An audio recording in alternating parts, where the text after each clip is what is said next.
Assalamualaikum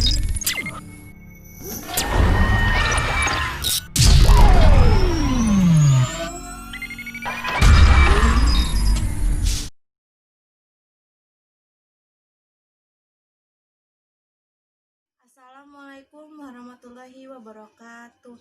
Nama saya Sabina Nur Mendafa, kelas 12 OTKP 1. Di sini saya ingin menjelaskan pengertian tentang jurnal umum tidak tetap dan jurnal umum tetap. Sistem dana tetap improvement system. Dengan metode ini, kas kecil yang dicadangkan oleh perusahaan bersifat tetap, kecuali perusahaan menghendaki perubahan jumlah kas kecil. Misalnya, perusahaan merasakan kas yang sudah dicadangkan ternyata kurang memenuhi, sehingga perlu ditambah lagi cadangannya. Dan dengan begitu, maka harus dilakukan penyesuaian atas penambahan atau pengurangan tersebut. Kelebihan pada sistem dana tetap. 1. Dapat diketahui jumlah pengeluaran per pos atau akun tiap periode, sehingga dapat berfungsi sebagai alat kontrol dalam penggunaan dana. 2.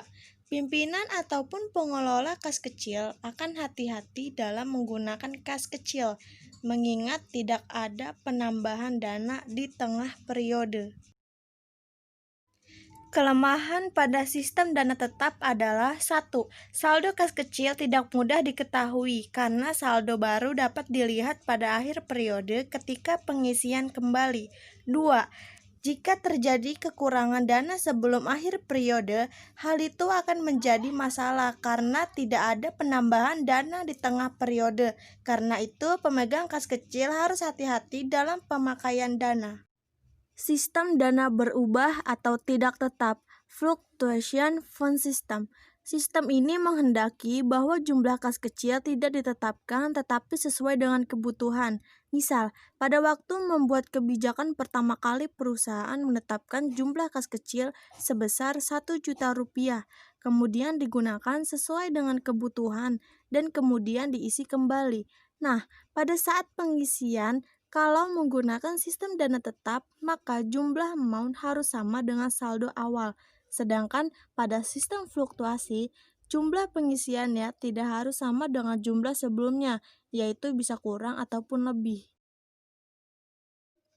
Kelebihan pada sistem dana fluktuasi. 1. Pengeluaran kas kecil yang terjadi langsung dibukukan oleh kasir kas kecil, sehingga saldo kas kecil dapat langsung diketahui sewaktu-waktu. 2. Jika terjadi kekurangan dana di tengah periode, bisa dilakukan penambahan dana kas kecil. 3. Dapat meringankan beban pekerjaan akuntan karena penjurnalan langsung dilakukan oleh kasir kas kecil saat terjadi transaksi kas kecil. Kelemahan pada sistem dana fluktuasi. Pengelolaan dana kas kecil yang kurang efisien atau terjadi pemborosan karena kurangnya sikap hati-hati kasir kas kecil dalam pengelolaan dananya.